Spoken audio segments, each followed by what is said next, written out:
Hey everyone, it's VM Campos, Magic fan, vintage Magic fan. Now I've played Magic since the 90s, I gave it up for a while and started again. So I wanted to do something interesting. The play group that I play against is a set of pretty modern players, meaning they've been playing in the last few years.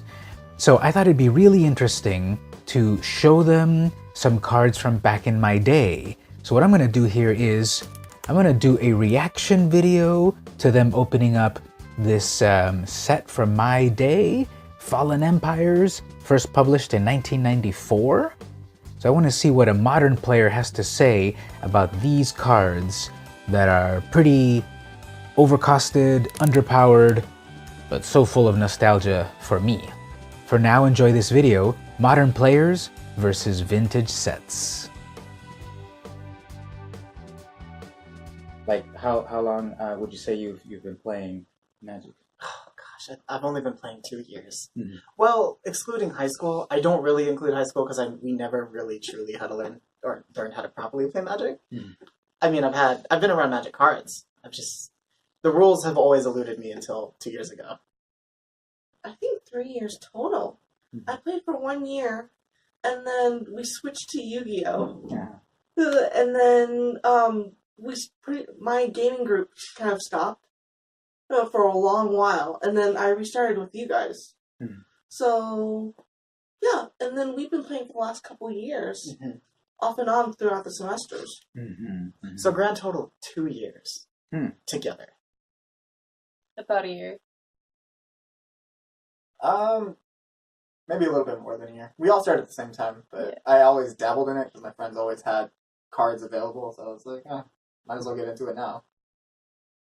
Paul, what are like your favorite colors to play or strategies? Well, my favorite colors to play are blue and white. I love the concept of control, and I love controlling RNG.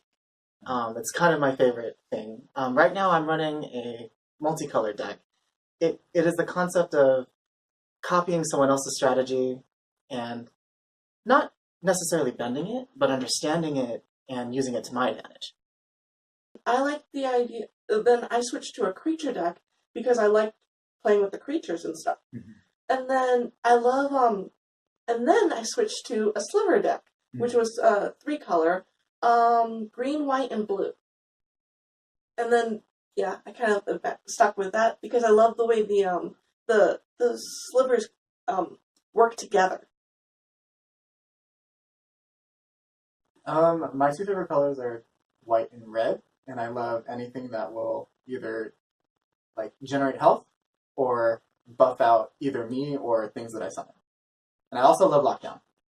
I like green and white, and I like to have monsters on the field as well as healing abilities. Well, what I wanted to give you both then is a booster pack of a booster pack each of a set here,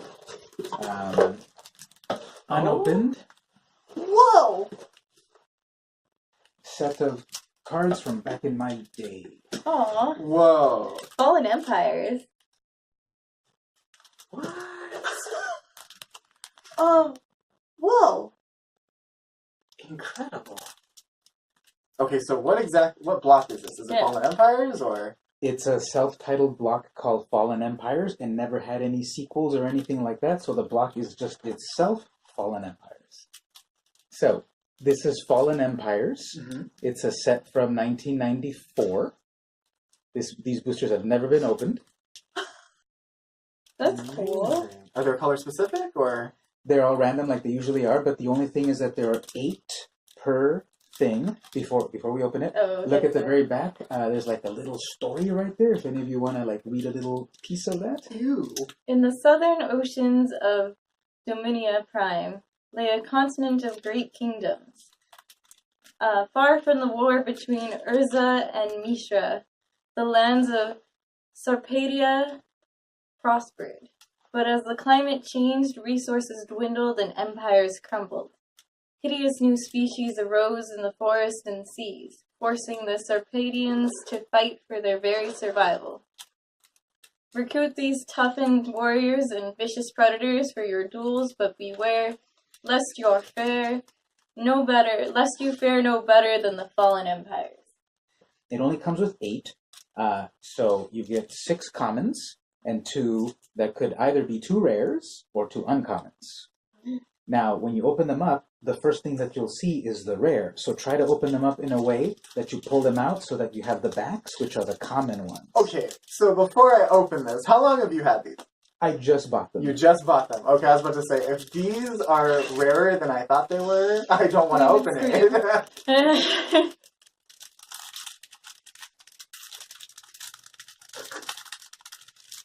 I'm terrible at this.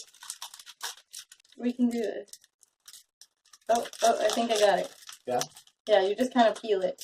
Oh. Go in the middle, see if you can lift the It's center. a shame that I'm just barely learning to function today. Oh. Okay, this side? So the other side. Oh, the other side. Yeah. Sorry. Yeah. You got this. Oh. I believe in you. Open yours. You don't have to look at me. Well, we're gonna do this at the same time. Open yours first. Go. It's already open. We're waiting on you. I got it. There's going to be 6 commons and then 2 uncommons or rares at the very bottom. Okay, so we see the backs. Nice. All right, so This is exciting. Let's see one of your pulls there. Okay, so my first one is Initiates of the Ebon Hand. Sounds very... It's a 1/1 summon clerics. Add black mana to your mana pool. Play this ability as an interrupt. If more than 3 mana is spent in this way during one turn, bury Initiates of the Ebon Hand at end of turn. Ebon leaders soon realized that non-human races often had special talents that could be exploited. It is Mind Stab Roll. I don't know what that is. I was pretty young. I will read it though. So Mind Stab Thrall is Summon Thrall. If Mind Stab Thrall attacks and it's not blocked, you may sacrifice it to force the player it attacked to discard 3 cards. If you do so, it deals no combat damage during this turn. If that player does not have enough cards, his or her entire hand is discarded. Ouch. Okay, so I got a red card. And it is Goblin War Drums. It's an enchantment. So each attacking creature you control that opponent chooses to block may not be blocked with fewer than 2 creatures. Flavor text. The War Drums enabled Goblin and Orcish armies to crush the sparsely defended Dwarven cities. That is interesting. So I'm assuming this is what Menace was back then. Okay, we've got Goblin Grenade. A 1 red drop. A sorcery. Sacrifice a goblin to have Goblin Grenade deal 5 damage to one target. Mm-hmm. Wow. Now, the thing about this set, Single target kill shot. that is actually one of the most valuable cards in the set. It's a whole, like, $2. Oh, wow. So my second card is a blue card. Ooh. Homarid. Summon Homarid. Put a tide counter on Homarid when it is brought into play, and during your upkeep, if there is 1 tide counter on Homarid, it gets -1, -1. If there are 3 tide counters on Homarid, it gets +1, +1. When there are 4 tide counters on Homarid, remove them all. So that one's either going to be a 1/1 sometimes, a 2/2 sometimes, a 3/3 sometimes. Short answer, it's a terrible card. Oh. Well, yeah. Nice. So my next card is a green card. It's called Thorn Ballad. Again, way before my time, summon Fungus. During your upkeep, put a Spore counter on Thorn Ballad. For 0 mana, remove 3 Spore counters from Thorn Ballad to have it deal 1 damage to any target. So I'll flip one over. It is a green card called Spore Cloud. An instant. Tap all blocking creatures. No creatures deal damage in combat this turn. Neither attacking nor blocking creatures untap as normal during the controller's next untap phase. That's unique and wonderful. That's like an old school fog. Old school. Only it causes tapping. So I would say it's a little bit more... I like it. It's a little bit more effective. Mm-hmm. Because if you have tap effects, then you can cascade tap effects. It's green. It's green. So cool. Okay, we've got Blue card. blue, 5-drop, 1 blue, 4 colorless. Homard Warrior. Okay. And let's see. Tap 1 blue. Homard Warrior may not be the target of spells or effects until end of turn and does not untap as normal during your next untap phase. If Homard Warrior is untapped, tap it. Third card is a white card. Mine. Continue. Calm yourself. How do I say this? Vacation? Vacation? Vacation, money changer. Yeah. Summon a townsfolk. Money changer deals 3 damage to you when summoned. Put 3 credit counters on money changer at that time. During your upkeep, put 1 credit counter on money changer. Pays 0 mana. Sacrifice money changer to gain 1 life for each credit counter on it. Use this ability only during your upkeep. It is a 0/2. The next one for me is a blue card. Incredible. Vidalian Soldiers, plural. It's a 2 mana. I guess it's a vanilla creature because it just has... 1 blue, 1 colorless. It just seems to be lots of like. I don't know if I'm going to read it. Okay, I will flip. And I got a white card. I think we're familiar with this one. It's the Acacian Javeliniers. It is a soldier. And when you summon it, it is it has a javelin counter on it. So then when you tap it, remove the javelin counter and you deal 1 damage to any target, player or creature. Look at the tap symbol. It's a crooked T. It's a T, so you know it's tap. That's so nifty. You may continue. Okay, we've got Goblin War Drums. It's a 3-drop, 1 red, 2 colorless. Enchantment. Each attacking creature you control that opponent chooses to block. Each attacking creature you control that opponent chooses to block may not be blocked with fewer than 2 creatures. That's actually really good for a creature deck. Oh! Oh, yes. My next one is a green card called Night Soil. It's an enchantment, and if I pay 1, I remove 2 creatures into any graveyard from the game to put a Saproling token into play. Treat this token as a 1/1 green creature. Flavor text: there were often more Thalids after battle than before. Sarpedian Empires, Volume 3. Next card. A red one. Of course. Brassclaw Orcs, plural again. Summon orcs. Cannot be assigned to block any creature of power greater than 1. So this card can't block anything that has a power of 1. Or more. Oh. I sense a but. There's no but. Just flavor text. So it just can't block? It can attack for 3/2, but it can't block anything more than a 1/1. Ha! Well, that's why I don't like it. Okay, let's see if we can keep the change of colors going. Me. Never mind, it's green. So I got a Thalid. It's a fungus. Ah, that was mentioned on this card. Sure was. Yeah. During your upkeep, put a spore counter on Thalid. With 0 mana, you remove 3 spore counters, and you bring a token 1/1 green creature into play. Homarid. Oh. Just straight Homarid. 3-drop, 1 blue, 2 colorless. Put a tide counter on Homarid when it is brought into play and during your upkeep. Ooh. If there is 1 tide counter on Homarid, it gets -1, -1. If there are 3 tide counters on Homarid, it gets +1/+1. When there are 4 tide counters on Homarid, remove them all. And it starts off as a 2/2 creature. So on some turns it's going to be a 1/1, and some turns it's going to be a 3/3. It's like the rolling of the tides coming in, coming out, depending how many tide Oh. counters. They should rename it Convoluted Crap. I don't want that one. You can keep that one. Yes. Next one is a red card. Orcish Veteran. Summons an orc. Cannot be assigned to block any white creature of power greater than 1. And if I pay a fire mana, first strike until end of turn. Flavor text. Orcs are not exactly known for their valor. Although most orcs have seen countless battles, only a handful have actually fought in them. The next one, I have Hammered Warrior. Incredible. Notice, can we pull up your Hummered Warrior again? Oh, they're different. They're different arts.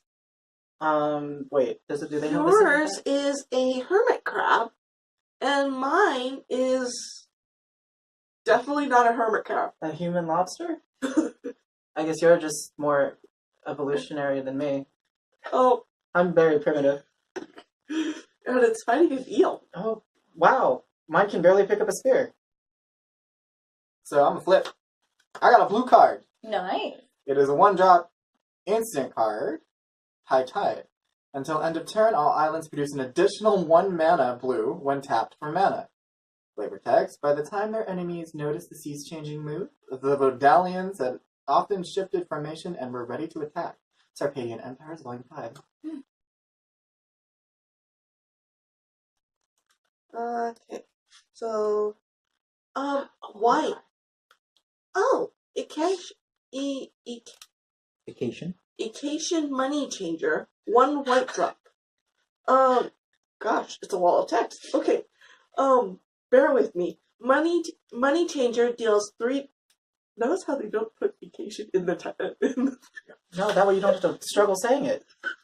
Okay, Money Changer deals 3 damage to you when summoned. Put 3 credit counters on Money Changer at that time. Okay, so I take 3 damage, it gets 3 counters. During your upkeep, put 1 credit counter on Money Changer. Okay, it grows. Pay 0. Sacrifice Money Changer to gain 1 life for each credit counter on it. Use this ability only during your upkeep. I don't like it. You take 3 damage starting, but then you can increase it for however long as you want. During your upkeep, put 1 credit counter on Money Changer. It starts off with 3, so you can gain 3 life back. Of course. He's just greedy.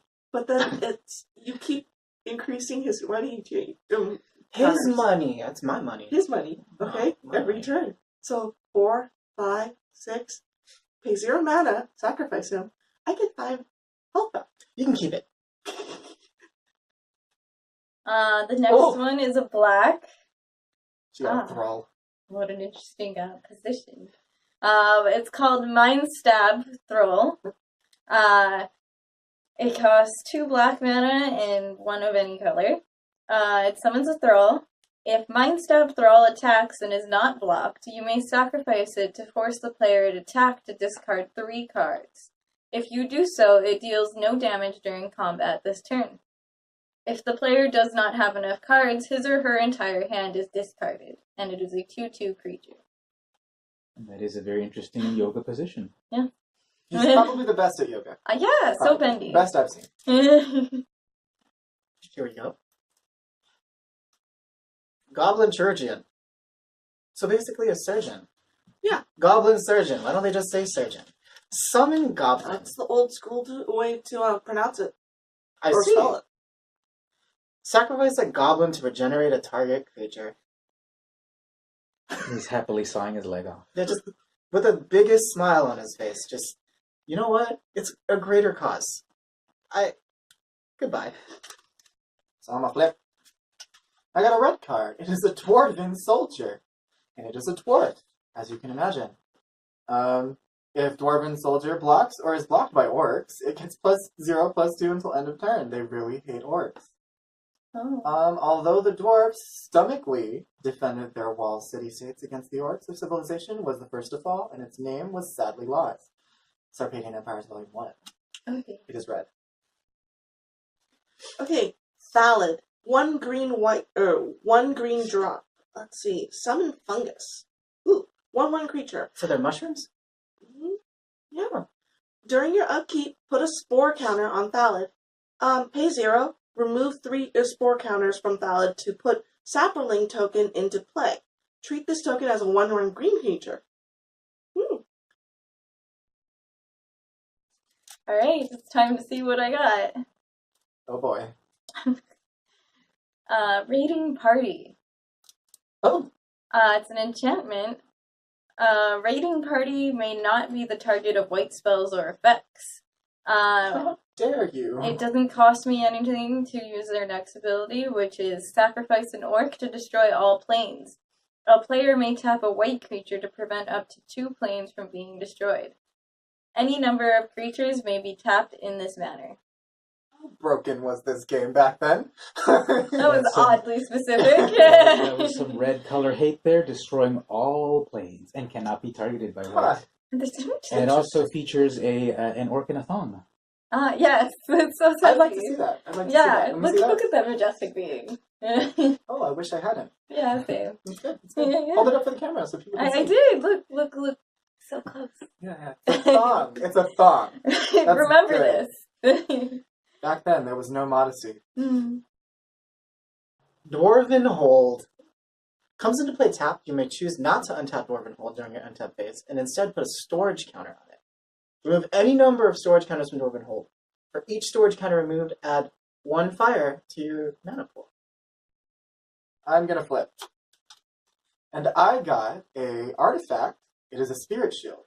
2 mana and a tap gets me, target creature gets +0/+2 as long as Spirit Shield remains tapped.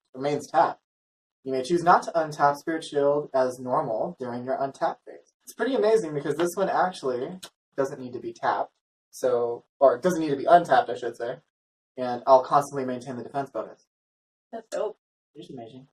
And it's colorless. Such good luck you have. High Tide and Spirit Shield. I'm on a roll. Dwarven Ruins. I'll trade you.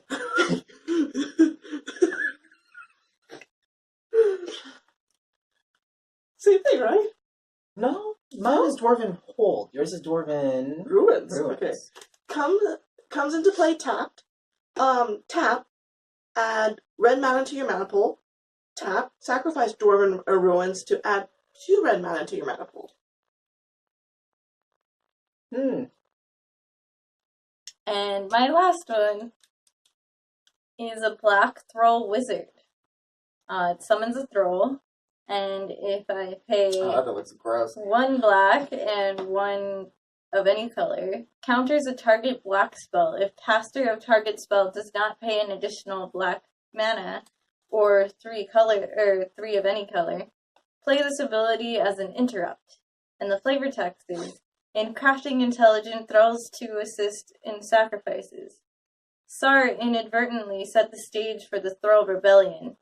Sarpadian Empires, Volume 2. Look at that. Look at that card. Look at that card. It's so pretty. It's a majestic Ugh. one. Well, let's see here. And the last one I got is Raiding Party. My goodness. They're bleeding. It's a 3-drop enchantment. Raiding Party may not be the target of white spells or effects. Sacrifice an orc to destroy all planes. A player may tap a white creature to prevent up to 2 planes from being destroyed. Any number of creatures may be tapped in this manner. So it's red. White destruction. Red, white destruction. I see. And then there's an orc in the foreground with a thong. Yeah, my favorite. Okay, and now my last card. It is a green, and it is Mine. Selenite Druid. It ain't yours. It is a cleric, and it costs 1 mana and a green mana and a tap effect, and it will sacrifice a creature to turn all of your forests into 2/3 creatures until end of turn. The forest still counts as land, but may not be tapped for mana if they were brought into play this turn. And the flavor text is: the magic at heart of all living things can bear awe-inspiring fruit. A levy that Havenwood, Elder Druid. It's a pretty druid. And yours? Okay, let's see. Felon's Chant. A 3-drop, 2 green, 1 colorless. Okay, enchantment. During your upkeep, pay green or bury Felon's chant. Okay, so every upkeep, pay green. Whenever a player puts a swamp into play, Felon's chant deals 3 damage to him or her unless that player puts a -1/-1 counter on a target creature he or she controls. Ooh. Wow. So overall, based on your polls, would you use any of those cards in your decks? I'm going to be dreadfully honest. Most likely not.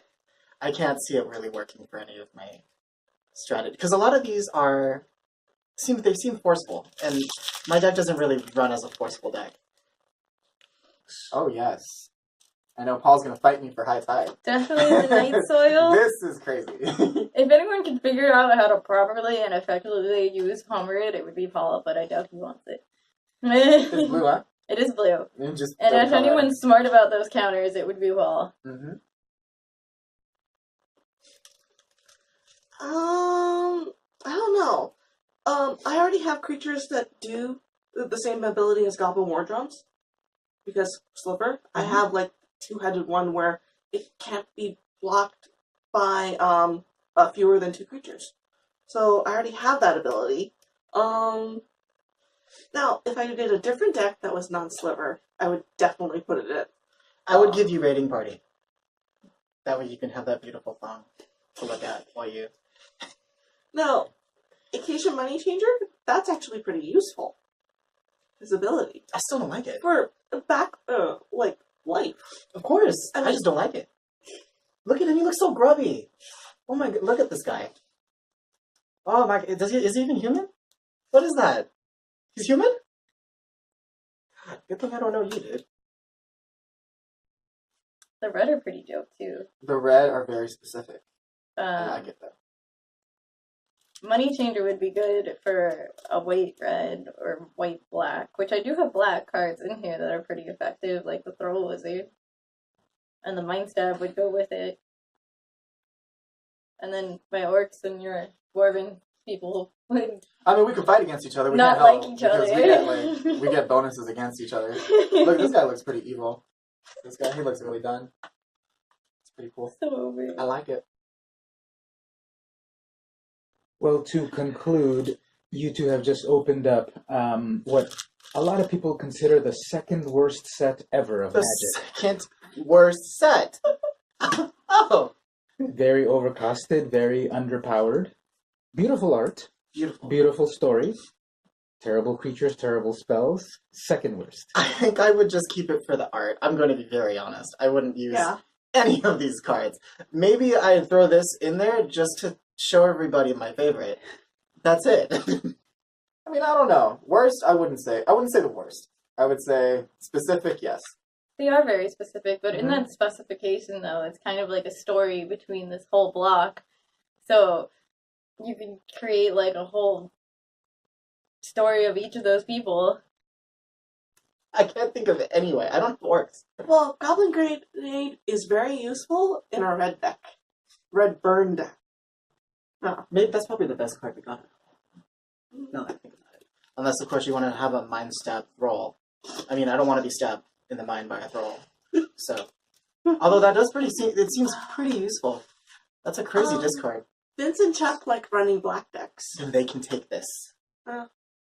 Yeah, this set had a lot of great flavor. That flavor text down there, they weave a story about, I think you got an Order of the Ebon Hand or Initiate of the Ebon Hand, something like that. Well, that empire was breeding thralls to be part of their slaves and their food system, and then the thralls rebelled and What they do, eat the thralls? They would eat the thralls, but then the thralls rebelled, and then they took down the Order of the Ebon Hand. Well, the dwarves were then being overrun by the orcs and the goblins, so they fell. And then the merfolk, you didn't get any merfolk, I think, but the merfolk were being overrun by the Hummerids. So all of these empires fell to these external forces. So, what's a phallid?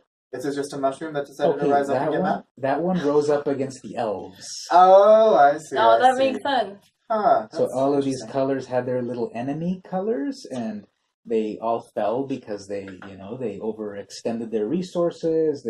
They're enslaved creatures rose up against them, the oceans rose and the Homerids came, and then just like a big old story of... God, everything bad happened at once. So short answer is no. I don't think I can. I don't think I could. I'll keep them for the art.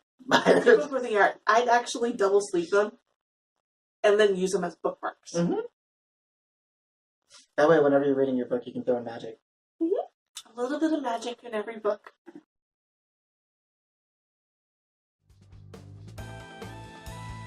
Pretty interesting, right?